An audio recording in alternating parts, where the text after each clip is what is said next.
안녕하세요. Wow, I am so excited to be here. I'm delighted and I'm so honored to be part of DEF 2023, the sixth Digital Economy Forum. This is amazing. The reason I am so excited about this is because Korea has become such a center, such a hub of creativity and innovation, and it's going to become more so. And for me, as a futurist, I believe that innovation is such a key aspect of how we build the future. It's critical, it's essential, and it's also important that we do it in a deliberate fashion. Now, I believe it is so important that I actually think it's probably one of the most powerful forces on the planet. And you don't have to take my word for it. Many other people have said this as well, including my fellow Seattleite, Bill Gates. If you don't believe this still, if this is something you're still in doubt of, just look around you.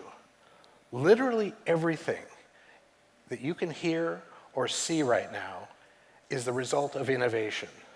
Speech, language, clothing, the chairs you're sitting in, this building, your smartphones and watches, these electronics, everything is because of innovation.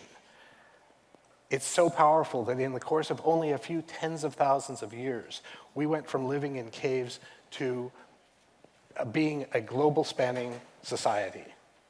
That, to my mind, is immense.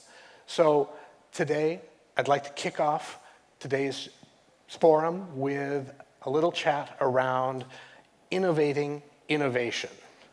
But before we get started with that, I'd like to address a particular myth, a myth that's become very common, particularly in the US, and that's the idea of the lone inventor. The idea that out there are these unique, creative individuals who make the future happen, who create these inventions and innovations out of thin air, on their own in a vacuum. And it simply isn't so. The fact is that innovation happens because so many people are involved, so many people before the invention, so many people in the course of making it happen. And so I'd like to put that to rest, the idea that this is something that happens because we have these unique creators. In fact, so many inventions actually are invented by many people at the same time when things are right in the world. When the infrastructure, the engineering, the knowledge is at a certain point, we have many examples throughout history where multiple people are almost simultaneously inventing the same thing. And somewhere along the line, one of them is first, and they're the ones that history remembers. So whether we're talking about television, the airplane, automobiles, so many of these were being worked on by different people at the same time. To my mind, the true meaning of this, the idea is captured best by the words of another scientist, Sir Isaac Newton, who said, "If I have seen further, it is because I stood on the shoulders of giants." I think that really captures it because so much of what we invent, so much of what we innovate is based on prior knowledge, prior innovations, prior inventions that have built the world around us, that provide and support with the infrastructure, the economics, the many different aspects that come together to finance and make possible new inventions, new innovations. So the reason this works, as powerful as innovation is, the reason it truly works is because of networks. Networks operate throughout our world, throughout our reality, all the way from the bottom up through society and beyond. The idea that we can aggregate, that nature aggregates, all of these different things, whether we're talking about biological cells that become bodies, animals, plants, or neurons that become brains. A basic neuron, a single neuron is kind of boring. Put 86 billion of them together, and suddenly you have a brain, a human brain. That's phenomenal. But what happens is, it's not just about putting them together. It's this intercommunication that leads to an emergent property in which the whole, the end product, is greater than the sum of the parts. And that's, I think, one of the key things we need to be talking about and applying to thinking about how innovation ecosystems work and operate. Ultimately, though, it's about what kind of a future are we building? We can innovate. We've been innovating madly for the last many centuries. We've created a lot of new amazing things, and we've also created a number of crises for ourselves, a number of problems for our planet. So going forward, do we need to be thinking more about innovating in responsible ways, or at least understanding the repercussions that are likely to come about because of the choices that we're making? Now, one example that I might point to just as a very brief idea of what I mean here is we can look out, very easy to project using demographics, that in the course of the next couple of decades, Asia is going to grow by about 700 million people. In that same time, there will be an increase of the middle class. There will be an additional 2 billion people in the middle class throughout the region. That is an enormous additional burden on the planet. You cannot blame people for wanting a better life. I think it's wonderful that so many people will be lifted up in the world, have better education, better opportunities. But it also means that there's going to be more pressure on a lot of different systems in our environment and in our human-made environment. So if that's the case, what can we do through innovation to make that impact the world less, impact the planet less? To my mind, it's about applying what really has happened throughout progress over the many generations, many centuries, and that's the idea that as we move through, as we make progress, we do more with less. Buckminster Fuller, a futurist from the last century, talked about this a lot.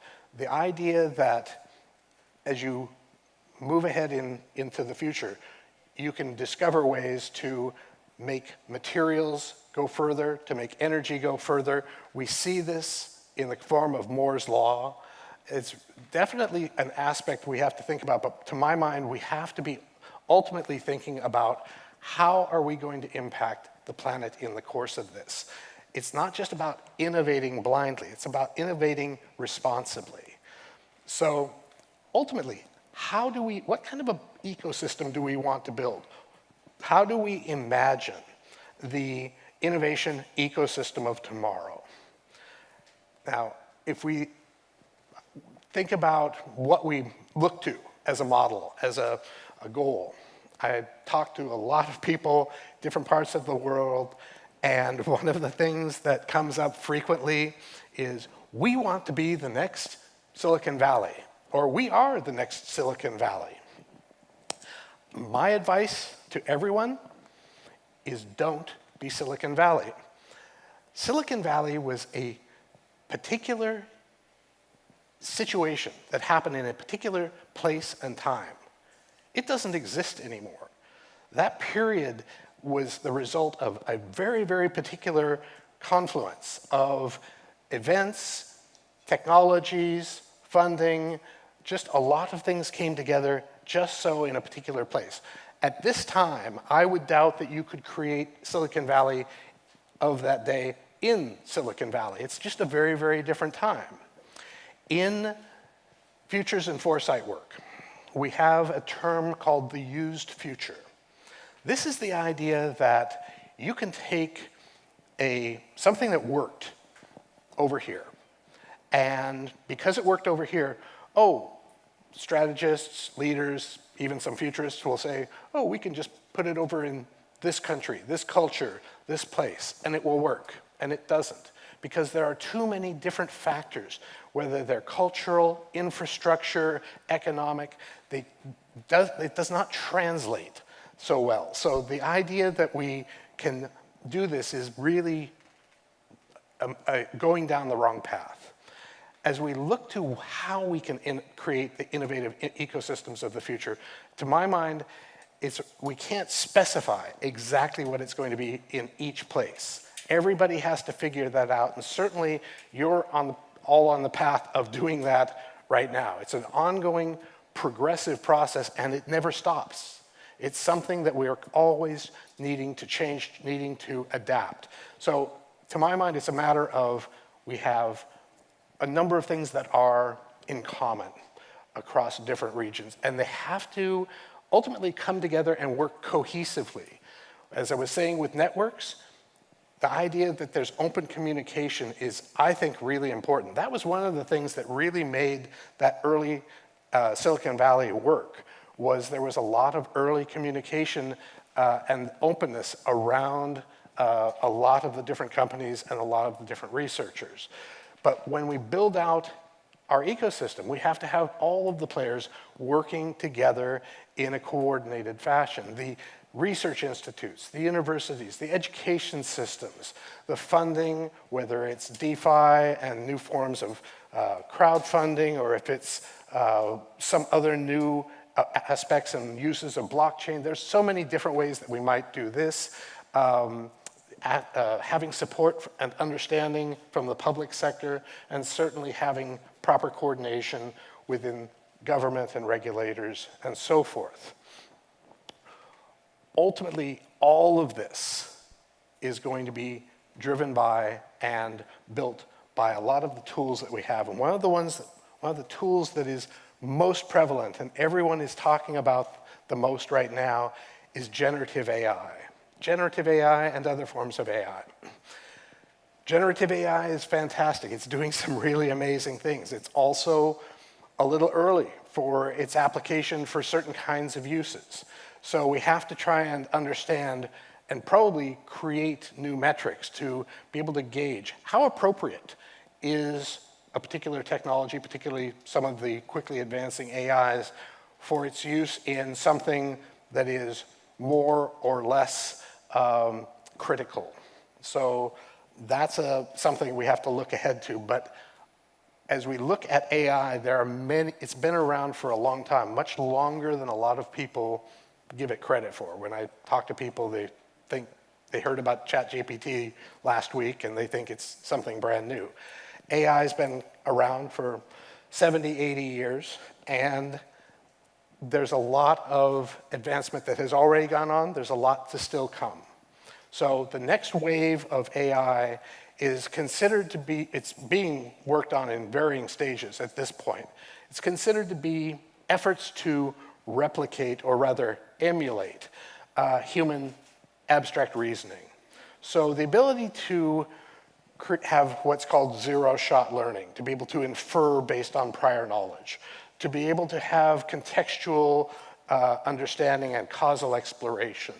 Common sense. Machine common sense is something that has been worked on for a very long time in differing ways. We just had the passing of a gentleman who has been working in that for literally decades, Doug Leonard. But all of these are going to make our tools that much more powerful in the coming years. Ultimately, you've probably heard about the concept of AI-driven innovation. Now, AI-driven innovation is something that has been talked about and discussed for some time. It means a lot of different things to different people. And while we've been using it as a tool, it still has a long way to go before it's going to be able to really drive things the way that I think some people think. I think people are surprised that it's as far out, possibly a decade or more. A number of the prior forms of AI that you just saw are going to go into making this more and more feasible. To my mind, what's going to happen for this next decade, possibly two, is something that's closer to human AI-driven innovation. The idea that we can have humans and AI working closer and closer together in order that we can apply the forms of intelligence that we still have that far superior to the AI, and still use the benefits of the AI's speed and capabilities in other regards. AI, for all of its amazing capacity, still is not truly intelligent by any stretch. We have a long way to go on that, and ultimately it's questionable if it's going to ever be as capable as humans. It may be, but we will see. In the sense that AI has been used already to a fair degree, I've got just a few quick examples. A decade and a half ago, NASA used evolutionary algorithms to create a micro antenna design for microsatellites that probably no human engineer would have ever created. We've got digital chemistry that's being used with AI to explore all kinds of new chemicals, molecules, drug discovery, and so forth.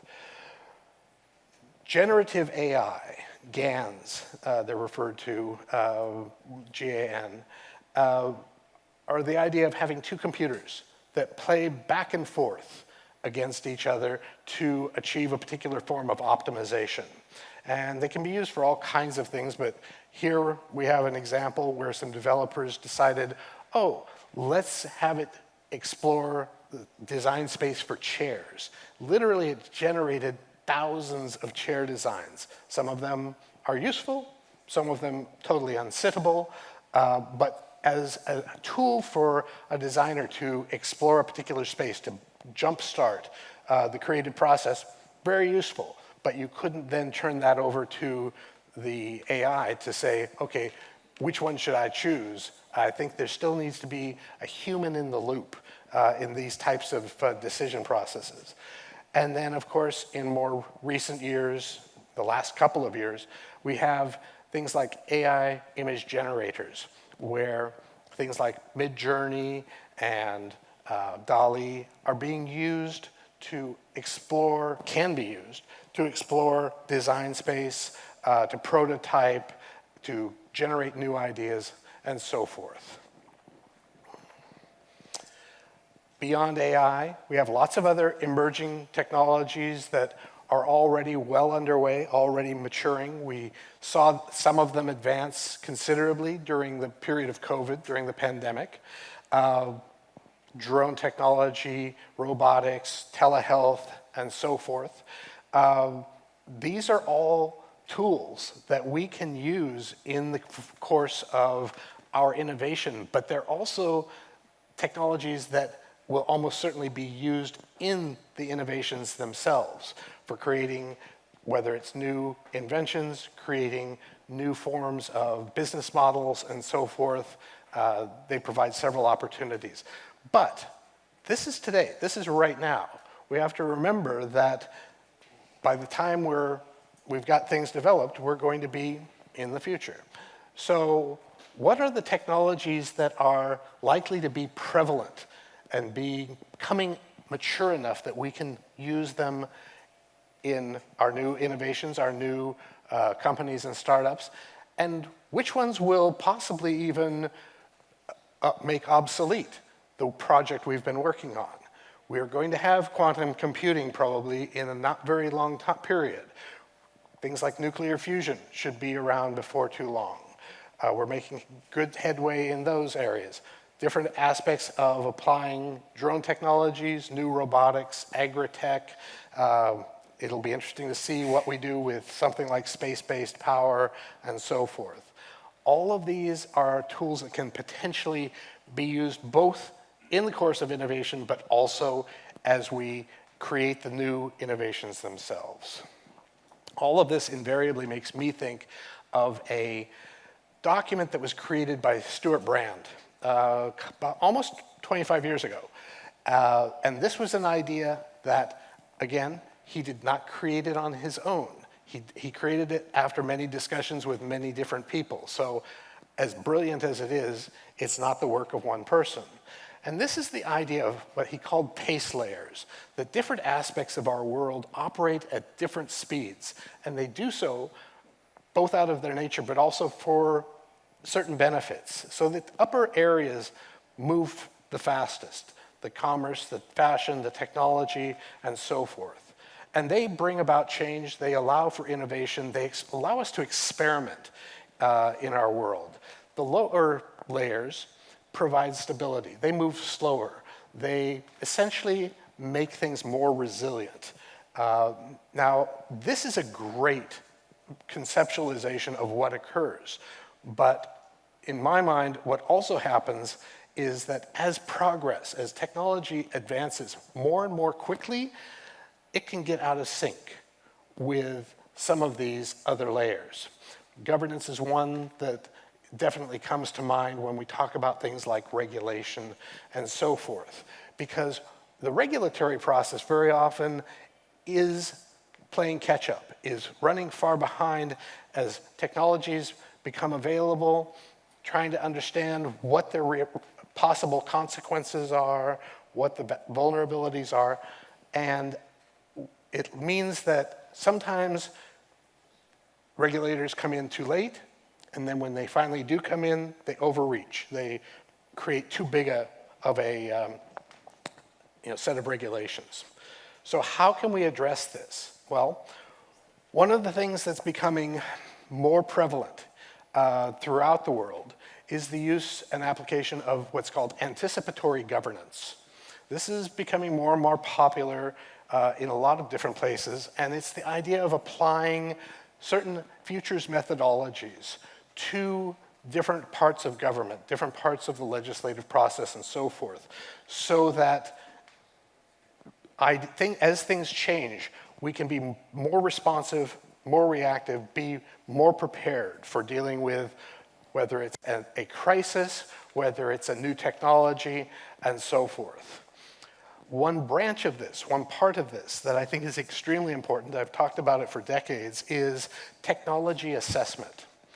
The United States used to have an Office of Technology Assessment from about the mid-70s to the early 1990s. And it was really useful and really important. It had a lot of benefits.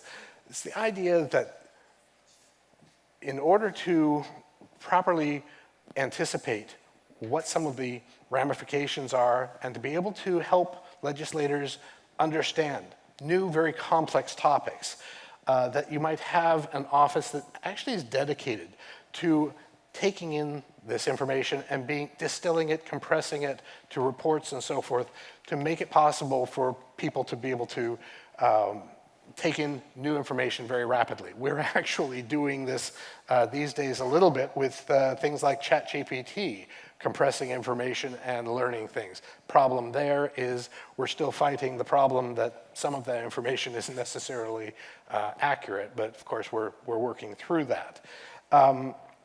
Anyway, the idea of bringing in technology assessment into all of this is also very, very important to my mind, because ultimately, if we can anticipate the problems that a new technology, a new innovation is going to bring, we can put guardrails on in advance. We can ensure certain kinds of protections, whether they are in legal form, whether they're in technical form. There are things that can be done. The internet, when it first started, was a very, very open, very trusting situation. Because of that, when it was released to the public, it didn't have the necessary safeguards that we would have put on there if it had been designed from the outset to consider being used in that way. Ultimately, this is about figuring out what kind of innovation ecosystem we want to have. There are a lot of questions and a lot of decisions that have to be made in the course of preparing this. And in the course of a 25-minute talk, there's no way that to cover all of it. But hopefully, this has sparked some ideas, some points of discussion that will continue as conversations for you in the coming days and weeks. But ultimately, to my mind, we need to use as a guiding star our understanding of the kind of future we want to build for ourselves, for our families, for society, and for the world. This is something that we can actually innovate in responsible ways, in ways that are looking ahead intelligently, but with foresight. And that's what I hope that you can take away from this talk today. I thank you for listening. Go forth, innovate, and make it a good future. Thank you. Kamsahamnida.